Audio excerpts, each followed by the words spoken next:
첫 소식입니다. 국회에서 체포동의안이 가결돼 구속기로에 선 민주당 이재명 대표가 오늘 법원에 구속영장 심사에 출석합니다. 변호인 등이 대동한 가운데 별도 입장은 내놓지 않을 것으로 보입니다. 김경수 기자가 보도합니다.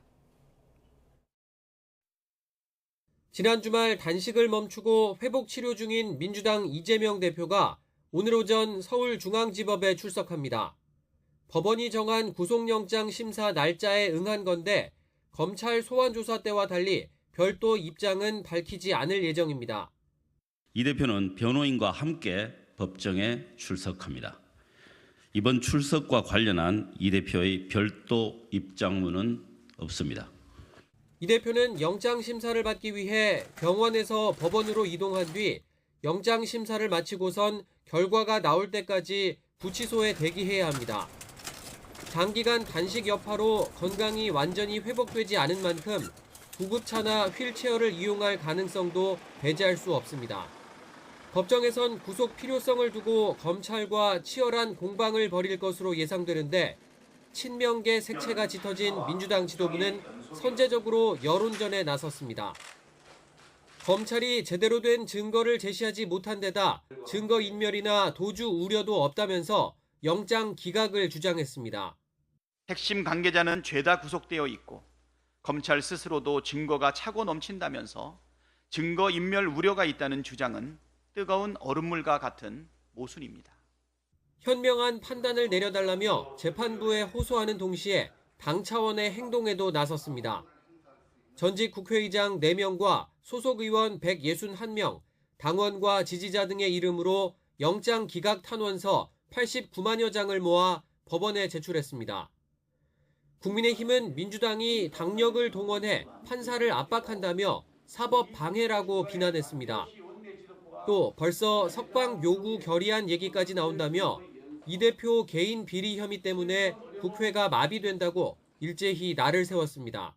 당의 조직을 총동원하여 이재명 대표에 대한 구속영장 기각 요구 탄원서 제출을 강요하고 있고 구속을 대비한 석방 요구 결의안 이야기도 철저히 법리와 증거만을 따져야 할 영장 실질 심사에 대해 정치권이 집단의 힘으로 압력을 행사하는 것은 사법부의 독립성을 위협하는 이재명 대표에 대한 구속영장이 기각되든 발부되든 그 결과를 두고 후폭풍은 불가피합니다.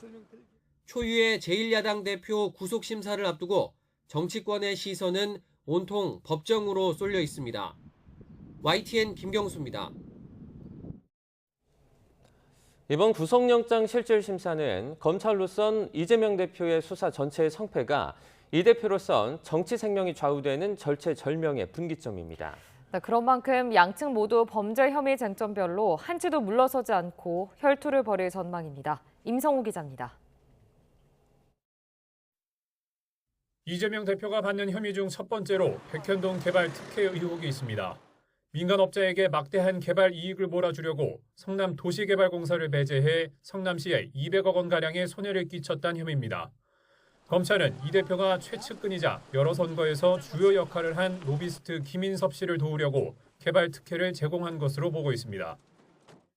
이 의원과 정진상은 연배가 높은 김인섭을 형님으로 호칭해왔고 성남시장 재선 이후에는 이 사건 개발 사업 관련 청탁이 들어오자 보답을 해야 하는 공생관계였습니다.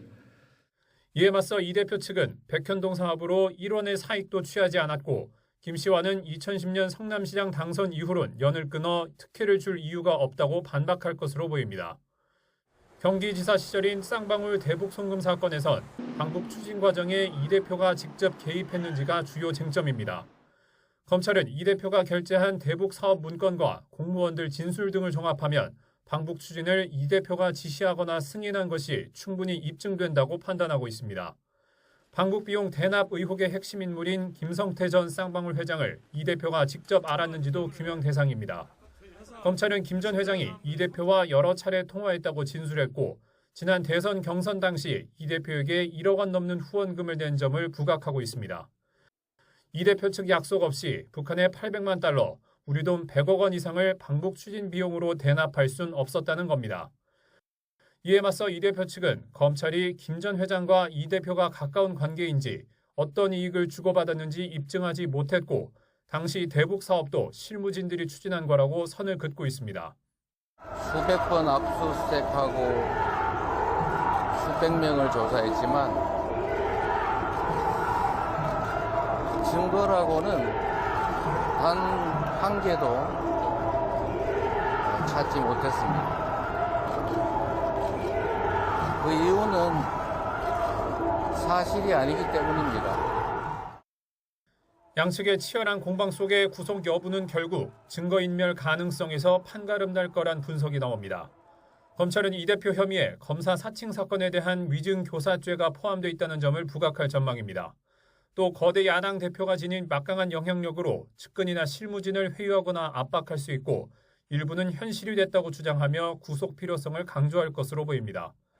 반면 이 대표 측은 그동안 조사와 재판에 성실히 응해 도주 우려가 없다는 점을 내세우고 주요 증인들이 이미 법정 증언을 해 증거를 없앨 이유도 없다고 맞설 것으로 관측됩니다. YTN 임성호입니다. 더불어민주당은 오늘 오후 의원총회를 열고 이재명 대표 체포동의안 가결 사태에 책임을 지고 물러난 박광원 전 원내대표의 후임자를 선출합니다. 이번 원내대표 선거에는 김민석, 남인순, 우원식, 홍익표 등 의원 4명이 출마했는데 모두 친명계로 분류되는 만큼 막판 단일화가 이루어질지도 주목됩니다. 박광원 전 원내대표는 앞서 지난 21일 국회 본회의에서 이 대표 체포동의안이 가결된 뒤 사의를 표명했습니다. 다음 달 11일 서울 강서구청장 보궐선거에 출사표를 던진 국민의힘 김태우 후보 측은 오늘 당 지도부가 참석한 가운데 선거 대책위 합류 인사들을 공식 위촉할 예정입니다. 김 후보 측 선대위엔 충청 지역 5선 중진인 정우택 국회부의장과 정진석 의원이 명예 공동선대위원장으로 참여하고 안철수 의원과 나경원 전 의원 등도 상임 고문으로 합류합니다. 앞서 더불어민주당 소속 진교훈 후보도 그제 당 지도부가 대거 참석한 가운데 선거사무소 개소식을 열고 필승을 다짐했습니다. 건군 75주년과 한미동맹 70주년을 기념하는 국군의 날 기념식과 시가행진이 오늘 서울공항과 서울 도심 일대에서 열립니다. 국군의 날 행사 슬로건으로 힘에 의한 평화를 내세운 국방부는 오늘 오전 10시 서울공항에서 기념행사를 개최한 뒤 오후 4시부터는 서울 숭례문과 광화문 일대에서 국민과 함께하는 시가행진이 펼쳐진다고 밝혔습니다. 10년 만에 부활하는 시가행진에서는 북한의 핵 고도화에 맞서 고위력 탄도미사일이 처음으로 일반에 공개되고 한국판 사드로 불리는 LSAM과 K방산의 주역인 K2 전차, K9 자주포 등 170여 종류의 우리의 첨단 무기체계가 동원됩니다. 75주년 국군의 날 행사로 큰 교통 혼잡이 예상되는데요. 서울시는 통제 구간에 지하철은 늘리고 버스는 우회시키는 등 특별 교통 대책을 세웠습니다. 김종균 기자입니다. 국군의 날 시가행진이 오후 4시부터 1시간 동안 세종대로에서 펼쳐집니다. 광화문 일대는 오후 2시부터 6시까지 전면 통제됩니다. 앞서 행사부대는 오후 1시 반부터 성남 서울공항에서 숭례문까지 도보부대와 장비부대로 나눠서 이동할 예정입니다. 부대가 이동하는 시간에 맞춰 동부 간선도로와 동작대로, 강변북로 등 진행 방향 차로가 통제됩니다. 이에 따라 통제 구간을 경유하는 267개 버스 노선은 모두 우회 운영됩니다. 또한 도로 통제로 지하철 이용객이 몰릴 것에 대비해 낮 12시에서 오후 6시까지 지하철 2, 3, 5호선을 총 13회 늘리기로 했습니다. 보행자 안전에 위험을 줄 수 있는 공공자전거 따릉이와 공유 개인형 이동장치는 행사장 주변 반납 대여를 금지합니다. 세종대로 주변의 시청역, 경복궁역, 광화문역에는 평소보다 4배 많은 안전요원을 배치합니다. 행사가 끝나는 시점에는 특정 지하철역에 인파가 몰리지 않도록 분산 이동을 유도합니다. 그래도 극심한 혼잡이 발생하면 출입구가 임시 폐쇄되거나 무정차 통과도 할 수 있습니다. 통제 구간과 임시 변경되는 대중교통 정보는 서울교통정보센터 토피스 홈페이지에서 확인할 수 있습니다. 내비게이션이나 지도 앱에서도 목적지까지 경로 탐색 시 통제 구간을 피해 다른 우회 경로로 안내할 계획입니다. YTN 김주길입니다. 우리나라와 일본, 중국이 오늘 오전 서울에서 3국 정상회의 재개를 준비하기 위한 고위급 회의를 개최합니다. 정병원 외교부 차관보와 후나코시 다케이로 일본 외무성 의무심의관, 눅눅 중국 외교부 부장조리는 이번 회의에서 3국 정상회의를 연내에 열기 위한 협의를 할 예정입니다. 일본 정부가 한중일 정상회의와 관련해 3국 정상이 함께 지역과제를 논의하는 것은 의미가 있다고 평가했습니다. 특히 오염수 방류와 반도체 규제 등 갈등이 첩첩이 쌓인 중국과 3국 정상회의를 통해 해결의 실마리를 찾을 수 있을지 주목됩니다. 도쿄에서 김세호 특파원의 보도입니다.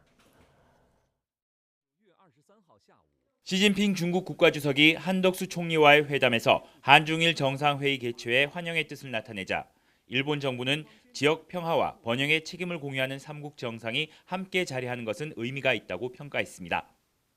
日中間の協力の方向性や具体的な協力の在り方、地域の諸課題等について議論することは有意義だと考えています。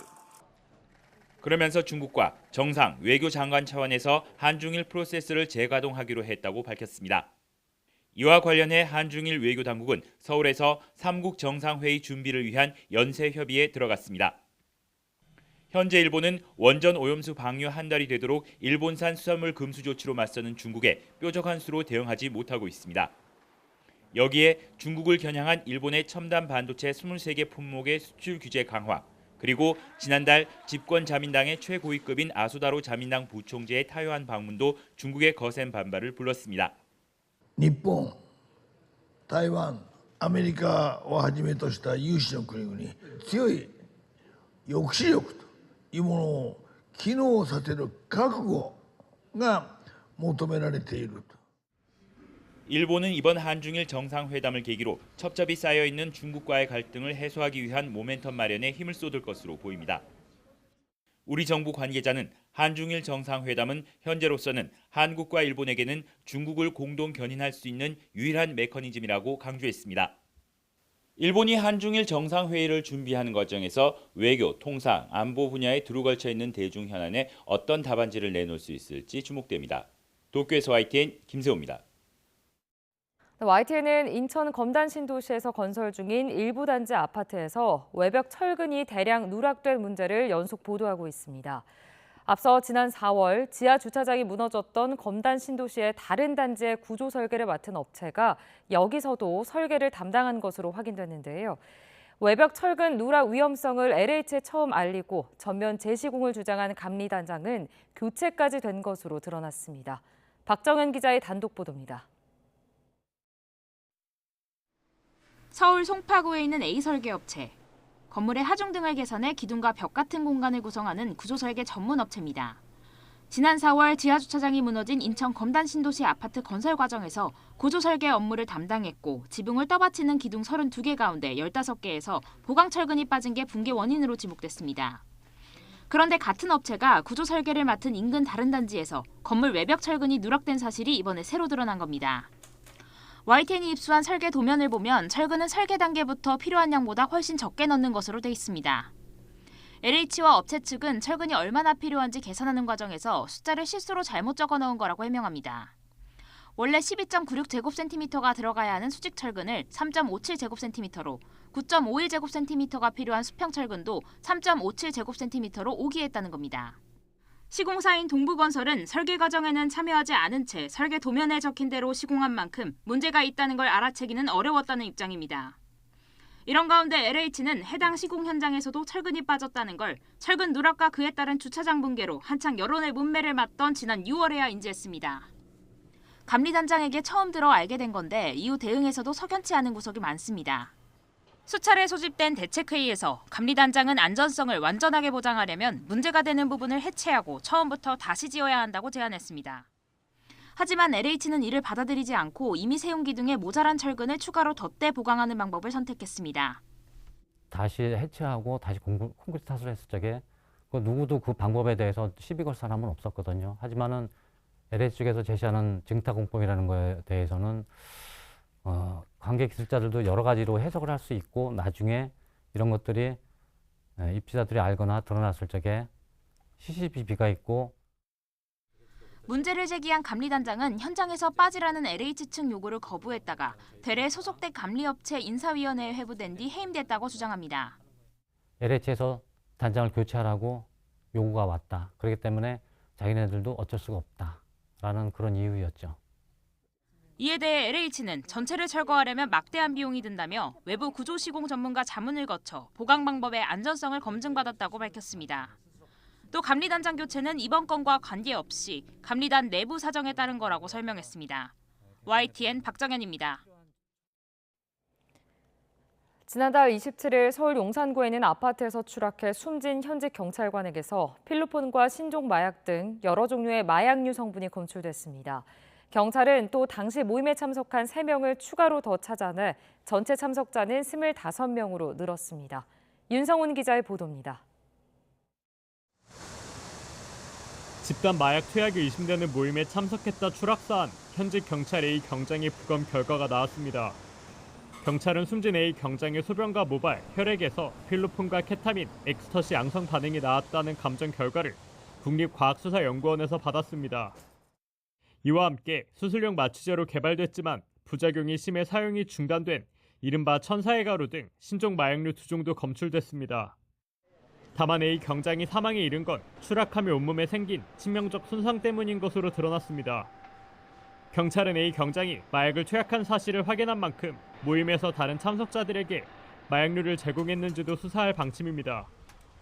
또 모임 참석자 3명을 추가로 찾아내고 마약류 관리법 위반 혐의로 입건해 조사하고 있습니다. 이로써 당시 모임에는 숨진 A 경장을 포함해 모두 25명이 있었던 것으로 파악됐습니다. 앞서 윤익은 경찰청장은 법을 집행하는 책무를 지닌 경찰관이 이런 사건에 연루된 데 유감스럽게 생각한다며 신속하고 철저한 수사를 약속했습니다. 그러나 사건 발생 한 달이 다 되도록 모임을 주도하고 마약을 공급한 2명과 추락사한 경찰관과 마약을 거래한 1명 등 3명만 구속돼 검찰로 넘겨졌습니다. 이에 따라 경찰은 참석자 전체 규모 그리고 마약 입수, 투약 경위 등을 명확히 밝혀내는데 수사력을 집중할 것으로 전망됩니다. YTN 윤성훈입니다.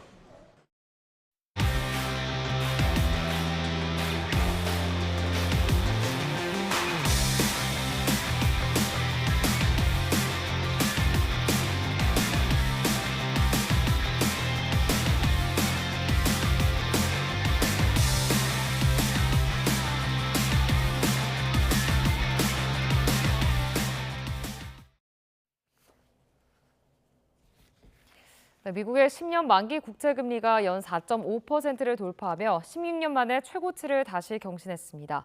미국 채권 시장에서 현지 시간 25일 오후 2시 10년 만기 국채 수익률은 4.53%로 글로벌 금융위기 이전인 2007년 10월 이후 16년 만에 가장 높은 수준을 기록했습니다. 지난주 제롬 파월 연준 의장이 추가 금리 인상 가능성과 긴축 장기화를 시사한 데다 미국 연방정부 셧다운 우려가 커진 데 따른 것으로 분석됩니다. 미국 정부는 국가 안보 위협 우려 등을 이유로 중국과 러시아 등 외국 기업 28곳을 수출 통제 대상으로 신규 지정했습니다. 미 상무부 산업안보국은 연방 관보 사이트를 통해 홍콩을 포함한 중국 기업 11곳과 러시아 업체 5곳을 포함해 총 28개 기업을 블랙리스트에 올렸다고 밝혔습니다. 산업안보국은 이들 기업이 미국의 국가 안보와 외교 정책에 반하는 행동을 한 것으로 믿을 사유가 있다고 설명했습니다. 유럽연합 EU의 통상정책을 관장하는 집행위원회 부위원장이 우크라이나 전쟁에 대한 중국의 태도를 비판했습니다. 중국은 위험 완화라는 명목으로 탈중국화를 한다면 기회를 놓치게 될 것이라며 EU와의 통상 확대를 희망한다고 답했습니다. 김진호 기자의 보도입니다. 지난 13일 EU 집행위원회는 보조금으로 수혜를 보는 중국산 전기자동차에 보복 관세를 부과할지 검토하겠다고 선언했습니다. 중국이 이에 대해 민감하게 반응하고 있는 가운데 EU 통상을 관장하는 부위원장이 중국을 찾았습니다. Russia's war of aggression in Ukraine is a massive drag on the global economy. The impact of the war is having on consumer confidence is not good for the EU or for Chinese exporters. 그는 영토 보존은 항상 중국의 핵심 원칙이고 러시아가 저지른 전쟁은 그런 원칙을 대놓고 위반한 것이라며 러시아의 전쟁을 지지하는 중국의 태도를 이해하기 매우 어렵다고 비판했습니다. 둠브로우스키스 부위원장은 이와 함께 중국 시장의 불공정성을 거듭 지적했습니다. 이에 대해 중국은 중국에는 문제가 없다는 기존 입장을 반복하면서 탈중국화는 도움이 되지 않을 것이라고 주장했습니다. 如果以去风险之名行去中国化之实，反而是去机遇、去合作、去稳定、去发展。 중국은 EU의 지적에 대해 반론을 제기하면서도 부총리가 나서 EU와의 관계 발전을 기대했습니다. 中方愿意扩大至欧盟的进口，同时希望欧方取消对华高技术产品出口的限制。 EU의 국내 총생산 GDP가 2022년 기준으로 미국, 중국에 이어 세계 3위에 해당해 중국 경제에 변수가 될 수 있기 때문입니다. 허리펑 부총리는 양측이 원자재 공급망의 투명성 메커니즘에 관한 논의를 계속하는 데 합의했고 금융 규제에 관한 실무 그룹을 구성할 것이라며 EU와의 관계 개선에 의지를 보였습니다. YTN 김진호입니다.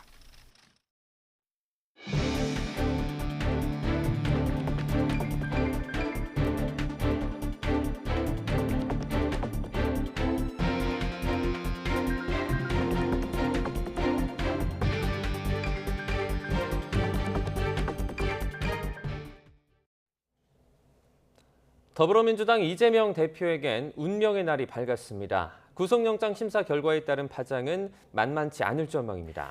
네, 기각되더라도 세부적인 내용에 따라 그 여파는 완전히 다를 것으로 보입니다.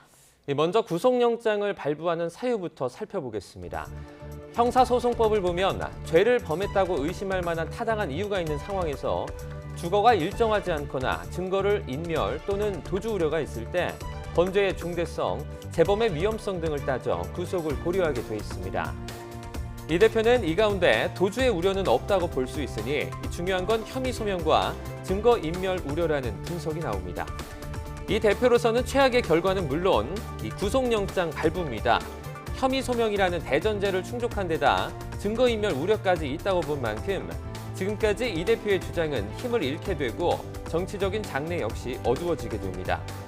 영장이 기각된다면 이 대표 입장에선 일단 최악의 상황은 피하게 되는 셈입니다.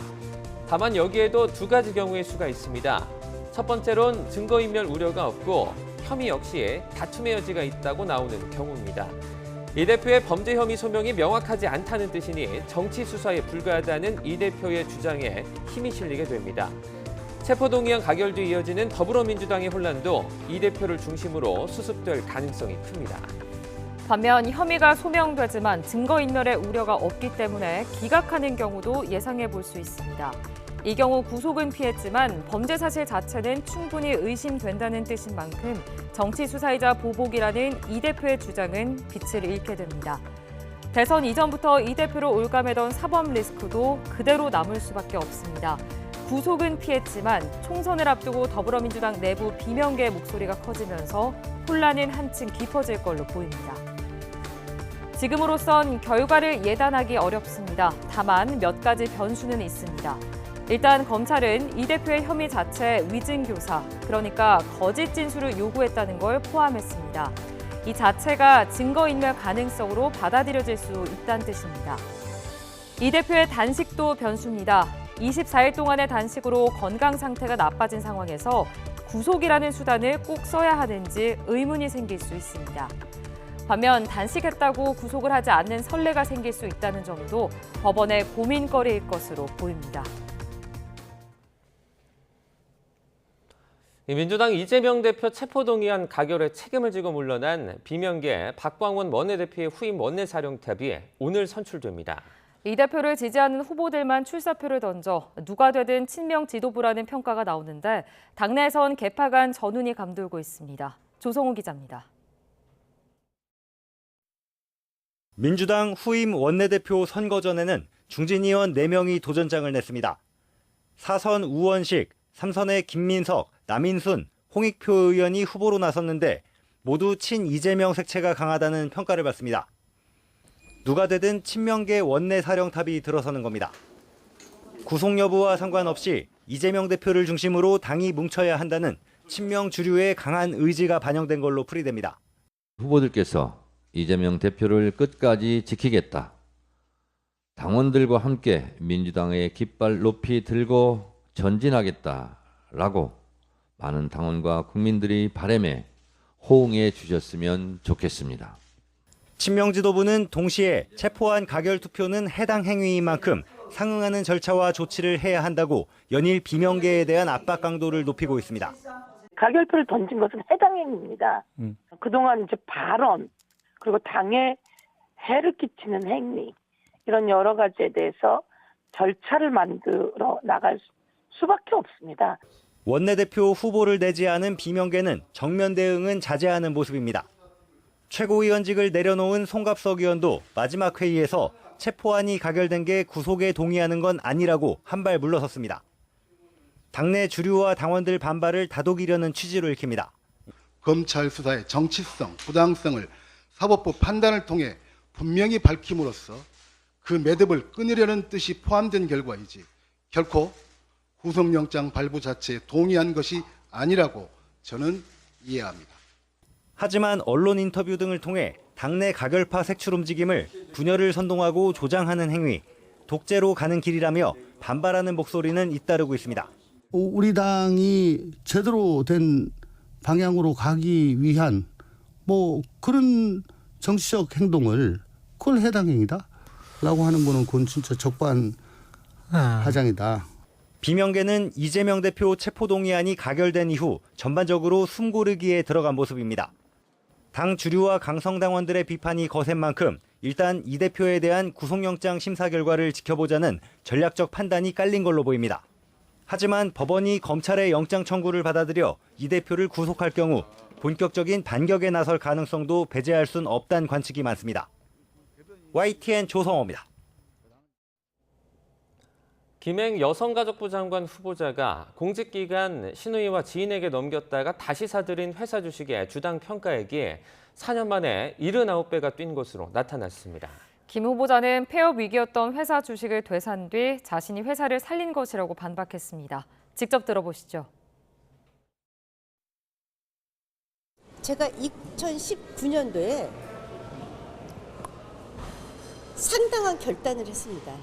열린 플랫폼을 닫힌 플랫폼으로 바꿨습니다. 구글 검색에 최적화되도록 모든 회사 시스템을 바꿨습니다. 그 두 가지가 저희 회사의 성공 요인입니다. 폐업하는 회사를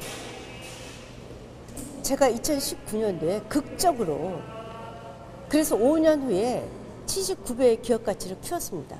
이 성공한 기업인을 범죄자로 보는 거 이거 맞습니까? 화재 경보기는 빠른 진압을 위해선 꼭 필요한 안전장치지만 오작동이자자 양치기 소년 취급도 받아왔습니다. 이를 보완한다며 소방청이 4년 전에 3월 인터넷을 접목한 신종 화재 경보를 도입하겠다고 했는데 정작 성능 검증은 없었던 것으로 드러났습니다. 이승배 기자입니다. 지난 2021년 경기도 이천에 있는 쿠팡 물류센터에 불이 나 소방관 1명이 목숨을 잃었습니다. 화재 경보가 울렸지만 관리업체 직원들은 6번이나 비상벨을 껐습니다. 평소 같은 오작동이라고 생각했기 때문입니다. 52명의 사상자를 낸 동탄 주상복합 화재와 근로자 9명이 숨진 인천 남동공단 화재도 마찬가지. 이처럼 소방시설을 차단하거나 정지해 발생한 대형 화재는 매년 되풀이되고 있습니다. 최근 3년 동안 화재 경보가 작동돼 소방관이 출동한 사례 가운데 불이 아닌 경우는 32,000건, 진짜 불이 난 건 79건에 불과합니다. 경보 오작동률은 99.7%에 달합니다. 이에 대한 보완책으로 나온 것이 사물인터넷 기술을 활용한 신종 화재경보 시스템입니다. 소방청은 지난 2019년 아파트 같은 공동주택까지도 신종 경보 설치를 허용하는 내용의 개정안을 입법 예고하고 규제개혁 사례로 소개했습니다. 하지만 3년 동안 논의 끝에 전통시장만 설치하기로 대상을 제한했습니다. 그 이후로 안정성을 들었는데 감사 결과 소방청은 새 경보 시스템 안정성을 검토한 적이 없는 것으로 확인됐습니다. 또 아파트엔 아날로그 감지기를 의무적으로 달도록 했는데 유선 방식 기준을 똑같이 무선에 적용한 것으로 조사됐습니다. 평상시에도 온도 등 데이터를 실시간으로 전송하고 배터리 수명은 10년이 넘어야 하는데 수명을 줄이거나 신호 전송 주기를 늘리지 않으면 무선은 불가능하다고 감사원은 설명했습니다. 감사원은 해당 법령과 기준 개정 추진을 소방청에 통보하고 관련자 징계를 요구했습니다. YTN 이승배입니다. 오늘 새벽 0시쯤 서울 종로구에 있는 18층짜리 아파트 12층 발코니에서 불이 났습니다. 일가족 3명은 대피해 다친 사람은 없었지만 발코니 일부가 불에 탔습니다. 소방은 발코니에 놓아둔 상자와 의류 등에 거주자가 태운 담배 불티가 튀어서 불이 난 것으로 보고 있습니다. SNS 조회수를 올릴 목적으로 여자친구를 살해하겠다고 협박한 40대가 경찰에 붙잡혔습니다. 울산 동부경찰서는 공무집행방해와 협박 혐의로 40대 A씨를 긴급 체포해 조사하고 있습니다. A씨는 그제 오전 9시 20분쯤 울산 동구에 있는 주민센터 앞에서 SNS 생방송을 하다가 여자친구를 죽이러 왔다, 죽이고 감방을 가겠다라며 살해하겠다는 방송을 한 혐의를 받습니다.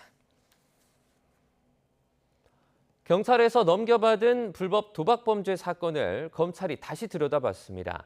끈질긴 수사 끝에 조직 몸통을 검거하고 비밀 금고까지 찾아 수십억 원을 압수했는데요. 사건을 맡아서 보안 수사를 한 건 초임 검사였습니다. 홍성욱 기자입니다. 검은색 가방에 가득 담긴 5만 원권 돈다발, 무려 40억 원, 모두 범죄 수익금입니다. 범죄 조직 꼬리는 경찰이 먼저 밟았습니다. 불법 도박 사이트 운영 조직을 수사해 3명을 검거했고 검찰에 송치했습니다. 사건을 넘겨받은 건 춘천지방검찰청으로 발령받은 초임 검사. 경찰에 검거된 조직원들은 공범들의 신원에 대해 입을 다물었지만 이들이 주고받은 텔레그램 대화 내용을 분석했고 서울 금천구 일대에서 활동하는 범죄 조직인 것을 확인했습니다. 검찰은 추가 수사를 벌인 끝에 범죄 조직의 몸통을 검거했습니다. 이어 범죄 수익금 40억 원까지 압수했습니다. 범죄 조직이 운영한 불법 도박 사이트 규모는 무려 1,300억 원.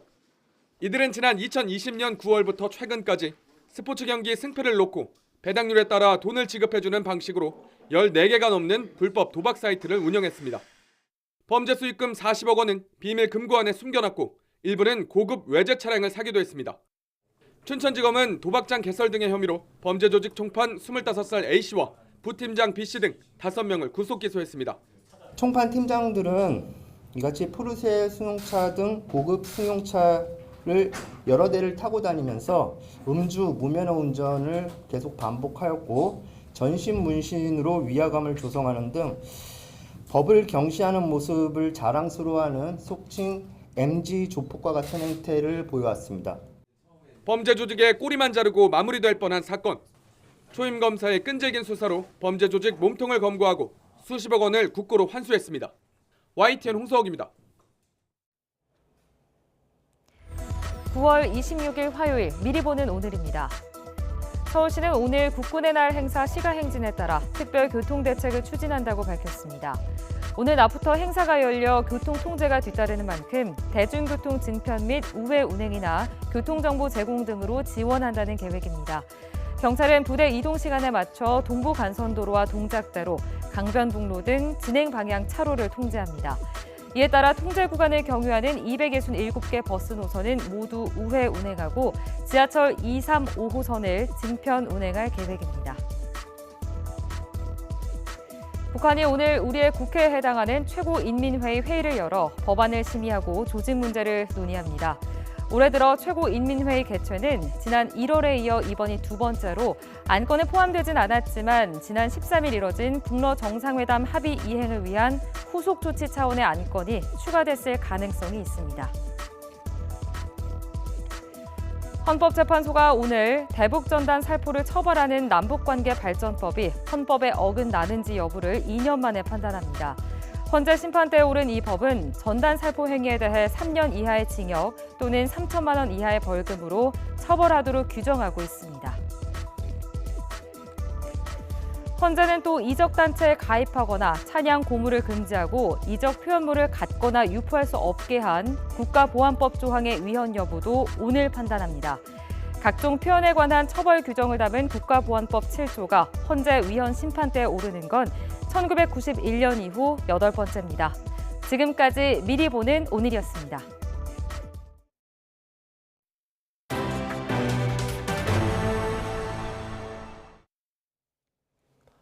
정부가 필요한 물건을 사들이는 공공조달 시장이 어느덧 연간 200조 원 규모로 성장했습니다. 새로운 아이디어로 만들어진 신성장 제품들이 한자리에 모인 국내 유일의 공공조달 전시회가 열렸습니다. 엄윤주 기자가 보도합니다. 가고 싶은 곳을 고르니 현재 위치에서 어떻게 가야 하는지 알려줍니다. 그러자 이 경로가 전용 점자 패드의 3D 출력물로 그대로 재현됩니다. 시각 장애인들을 위한 길 안내용 무인 키오스크입니다. 최근에는 이제 시각장애인을 위한 촉각 디스플레이인 다패드를 표현을 해서 교육 환경뿐만 아니라 이제 미술관이라든지 박물관까지 활용이 가능한 그런 기기를 만들어 보급하고 있습니다. 추락 사고를 예방하기 위해 작업자들이 입는 스마트 에어백에서부터 AI 기술을 활용한 자가세정 보안 카메라까지 오는 30일 조달의 날을 맞아 미래를 선도하는 신성장 제품 80여 개가 한자리에 모였습니다. 정부와 지자체, 공공기관이 신성장 조달 기업의 혁신 제품을 한눈에 둘러볼 수 있는 국내 유일의 공공조달 전시회입니다. 유엔과 같은 해외 투자자들을 초청해 제품을 소개하는 수출 설명회도 함께 열렸습니다.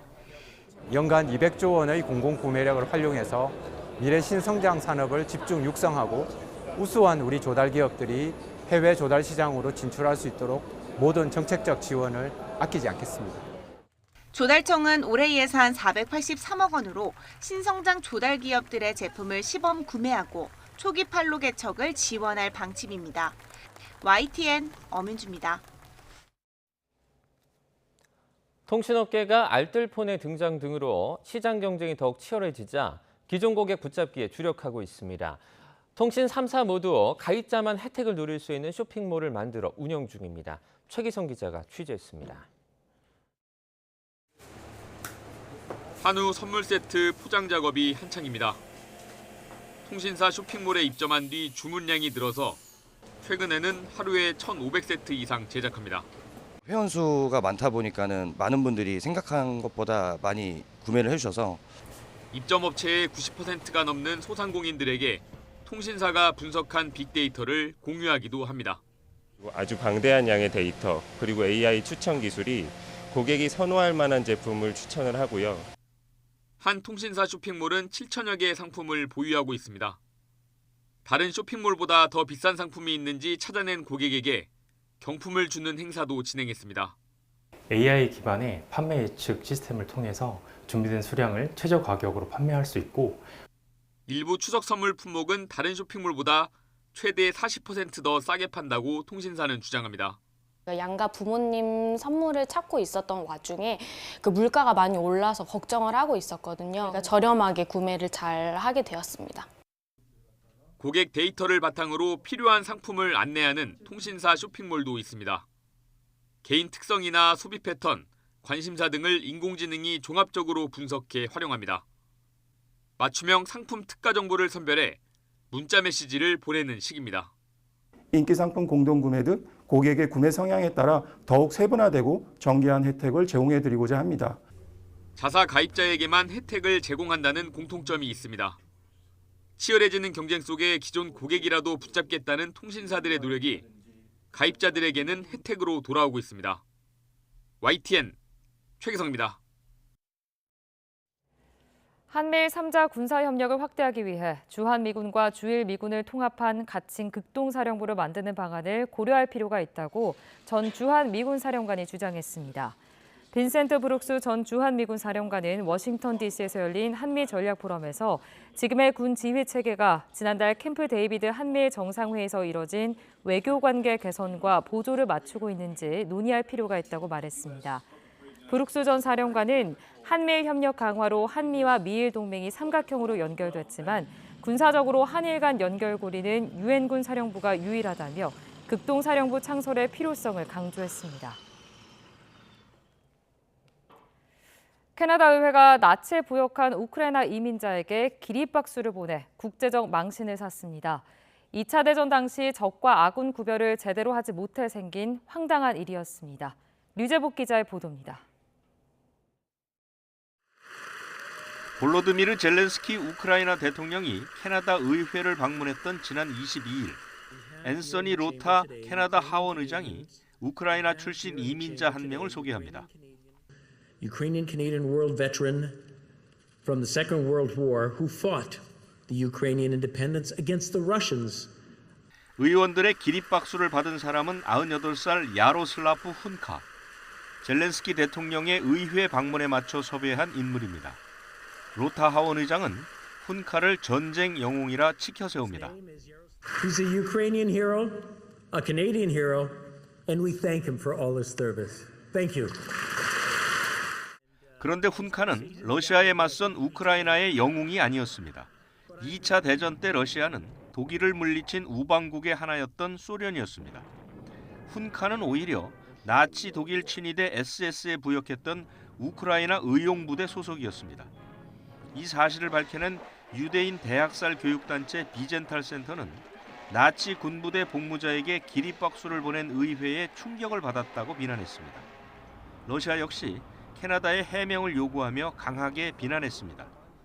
Мы знаем, что многие западные страны, в том числе и Канада, вырастили молодое поколение, которое не знает, кто с кем воевал и что произошло во время Второй мировой войны. 로타 하원 의장은 캐나다와 전 세계 유대인 공동체에 깊이 사과한다고 밝혔습니다. 이번 망신은 캐나다 정부가 2차 대전 당시 적과 아군을 구별하지 못한 실수 때문에 일어난 것으로 보입니다. YTN 유재복입니다. 오늘 아침 출근길 곳곳에 가을비가 내리고 있습니다. 우산 꼭 챙겨 나오셔야겠는데요. 특히 충청지방을 중심으로 시간당 10mm 안팎의 다소 강한 비가 내리고 있습니다. 오늘 늦은 오후부터 밤사이 서쪽 지방은 비가 잠시 소강 상태를 보이는 곳이 있겠지만 내일 새벽부터 다시 비가 시작돼 오후까지 오락가락 이어지겠습니다. 내일까지 예상되는 비 양은 영동과 경북 북부 동해안에 최고 70mm, 그 밖의 지역으로는 5에서 40mm가 되겠습니다. 현재 기온 살펴보겠습니다. 현재 서울 기온 18.7도, 청주 20.1도, 부산은 23도로 어제 같은 시각보다 1에서 3도가량 높습니다. 하지만 낮 동안에는 흐린 날씨 속에 비가 내리면서 어제보다 기온이 1에서 4도가량 낮아 쌀쌀함이 감도겠습니다. 오늘 서울 한낮 기온 22도, 대전과 대구 24도, 광주는 26도가 예상됩니다. 추석 연휴가 시작되는 목요일에는 다시 맑은 하늘이 드러나겠고 연휴 내내 완연한 가을 날씨가 이어지겠습니다. 다만 연휴 후반에는 날이 부쩍 쌀쌀해질 전망입니다. 지금까지 날씨 정보였습니다. 굿모닝 YTN 1부 마칩니다. 잠시 후 2부가 이어집니다. 시청해주신 여러분 고맙습니다.